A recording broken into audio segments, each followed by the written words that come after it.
Il mondiale inizia a Jerez, diceva qualcuno riferendosi al ritorno alla vittoria di Pecco, ma a Jerez è successo di tutto tranne che questo e abbiamo visto un weekend con alcune cosine tecniche interessanti che sono proprio la chiave di lettura. Se guardiamo fino al sabato e con un po' di superficialità potremmo dire solito strapotere di Marquez, vince la sprint e i soliti 3 sul podio all'arrivo, lui, suo fratello e Pecco abbonatissimo al terzo posto. In realtà rispetto agli altri weekend Marquez è stato in testa solo nell'FP2 e soprattutto abbiamo visto un Quartararo fare delle cose esagerate sulla moto e strappare la pole position interrompendo la serie di Marc. Eccetto questo, ripeto, fino alla sprint race che si è svolta nel solito modo come da copione da inizio anno, potremmo dire solita solfa. In realtà il venerdì stavolta è stato determinante ed ora ci arriviamo, ma dobbiamo prima parlare del macello che è successo nella gara lunga della domenica e lo facciamo partendo dalla pole position perché Fabio torna in pole dopo più di 1000 giorni, più di 3 anni bui nei quali lui guida sempre da paura. La moto lo ha aiutato davvero poco. Bel ritorno, soprattutto mettere dietro, anche se parliamo di millesimi, un Marquez su Ducati ufficiale non è roba da nulla. I primi 10 in meno di 6 decimi, roba da matti. Si parte Quartararo gatto, all shot, Bagnaia bene, mentre Marc parte malissimo con la moto che impenna e continua a impennare per un sacco di metri e in staccata passa suo fratello. La gara inizia con Quartararo in testa, Pecco secondo, Marc, Alex e tutti gli altri. Ora, i valori in campo fino a questo momento di stagione li sappiamo. E cosa ci saremmo aspettati? Un Quartararo gamberare fino al drammatico calo di grip della Yamaha, Pecco poco incisivo superato dai Marquez in maniera da ristabilire il solito ordine come d'altronde è successo anche il sabato. In 2 giri succede di tutto. Alex tenta di fare strike su tutti alla staccata del rettilineo, va lungo e riesce a evitare tutti. Al replay si vede come all'attacco del freno la moto si muova e lui non riesce più a fermarsi, ma io gli chiedo solo una cosa: ma come mai c'è sempre di mezzo lui negli errori? E su Digia errore di valutazione, qui errore di valutazione. È andata bene in tutti e 2 i casi, però Alex stai facendo bene, va tutto bene, basta, perché così è troppo pericoloso. Oltre questo rischio, Pecco e Marc in una crisi di nostalgia da 2024 replicano il duello di scambi e incroci nelle curve Nieto con una carenata esagerata prima di entrare nell'ultimo settore. In realtà non è cattiveria, ma si è visto molto bene come la moto di Marc fosse impennata e non potesse cambiare direzione, mentre nel frattempo Pecco si era affiancato. A mio avviso incidente di gara e si continua. Come sempre a decidere le sorti della gara nel bene e nel male, Marquez e la sua presenza ingombrante la fanno da padroni. Infatti inaspettatamente al secondo giro di gara cade alla 8. Tra l'altro una di quelle curve sulle quali durante il weekend si è discusso molto sul fatto che Marc riesca a farle in maniera incredibile rispetto a tutti gli altri piloti Ducati. È una curva a sinistra, quindi specialità sua, eppure è caduto. A prima vista la cosa che ho detto è entrato troppo forte, anche perché dall'inquadratura posteriore della telecamera sulla moto di Pecco, Marc in quel frangente si avvicina molto velocemente in realtà, ma non è Marc che l'ha fatta forte, è Pecco che è stato un po' indietro. E allora perché è caduto? Ora ci arriviamo. La gara va avanti e lo abbiamo visto tutti quello che è successo. Marc ha rialzato la moto con la carena grattugiata, è tornato in gara con un passo come i primi e infatti ha salvato la giornata chiudendo 12° con 4 punti. Inaspettatamente Fabio ha condotto la gara fino a quando Alex lo ha passato ed è andato a vincersi strameritatamente la sua prima gara in MotoGP. A volte le persone si scordano che quel ragazzo ha vinto 2 mondiali. Sono molto contento per lui e soprattutto un vincitore diverso dai soliti Marc e Pecco. Incredibile la gara di Quartararo che ha guidato da paura sfruttando ogni millimetro di pista disponibile e c'è molto del suo in questo risultato, perché dire che sia tutto risolto è abbastanza presto visto che le altre Yamaha non sono proprio così vicine, con parentesi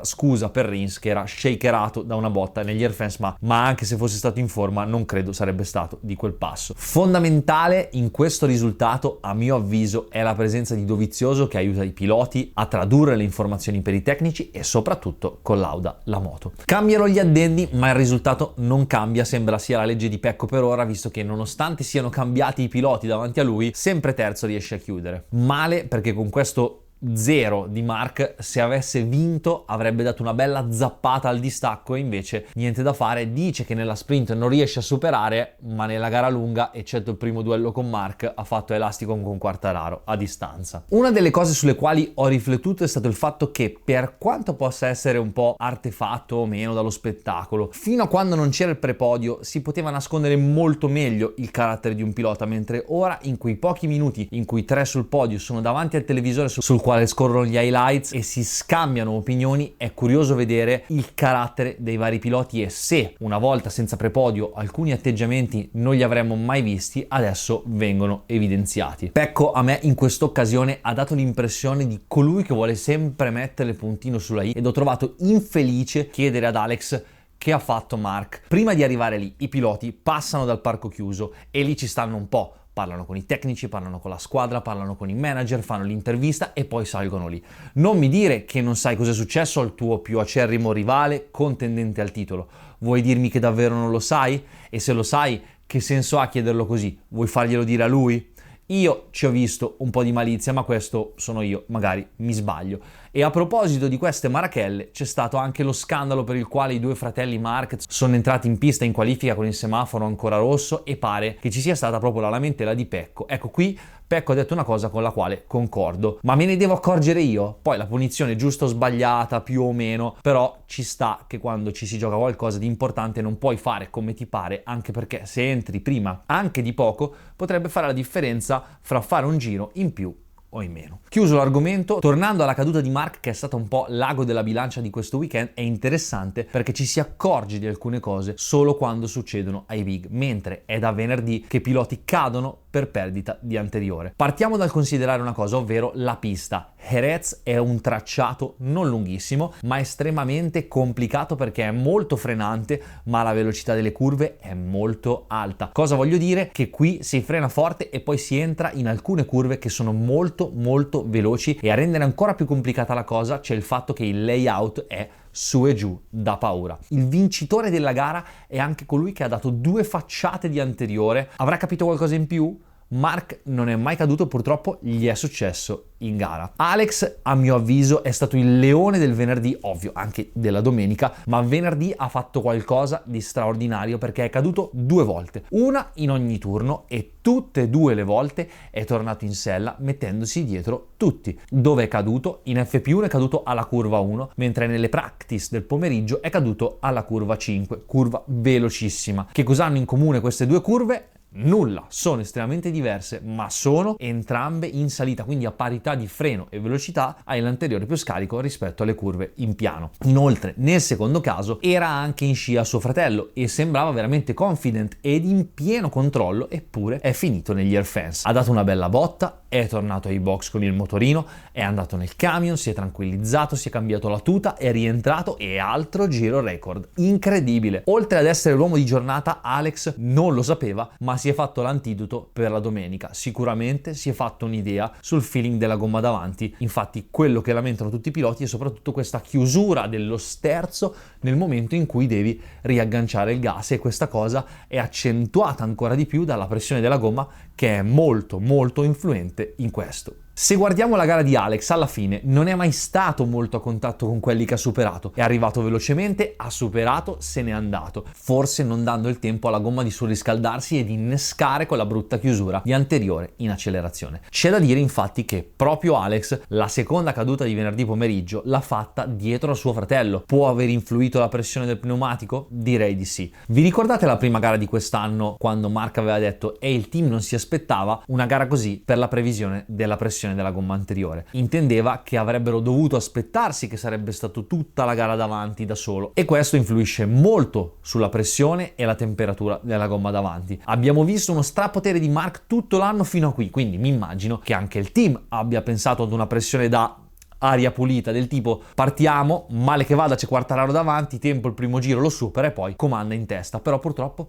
così non è successo. Parte male, sta nel gruppo, duella con Bagnaia, si tirano le staccate e poi la caduta, e a mio avviso è proprio per questo motivo qui. Parlando d'altro, poi una menzione la merita anche Maverick Viñales, passato un po' in sordina, ma con la KTM ha fatto un garone e ci è arrivato molto molto vicino al podio e Pecco l'ha rischiata mica male. Inoltre per Maverick questa pista deve avere un sapore diverso perché è il luogo dove è morto suo cugino Dean in Supersport 300 e me lo ricordo bene quel brutto giorno perché l'ho vissuto in prima persona. Altra cosa da notare è Ogura che tiene alto il nome di Aprilia con un 8° posto a solo 10 secondi da Alex Marquez e continua il suo anno da rookie esagerato. E se facessimo il discorso da bar della domenica, se avesse una Ducati, a proposito di rookie Ducati, chi l'ha buttata nel cestino l'occasione è proprio Aldeguer, che aveva il potenziale di giocarsi a mio avviso anche il podio. Dei VR46 è arrivato solo Diggia, che ha giocato durante il weekend con l'angolo di sterzo, segno che questo inverno senza test fa sentire il suo peso, ed importante la presenza di Aleix Espargaró che fra un com su Strava e l'altro si presenta in veste di wildcard facendo a mio avviso un'ottima prestazione con la moto laboratorio. Ci ha messo una vita a prendere il ritmo a inizio gara, ma quando è partito ha fatto penare anche Marquez in rimonta ed era molto bello vedere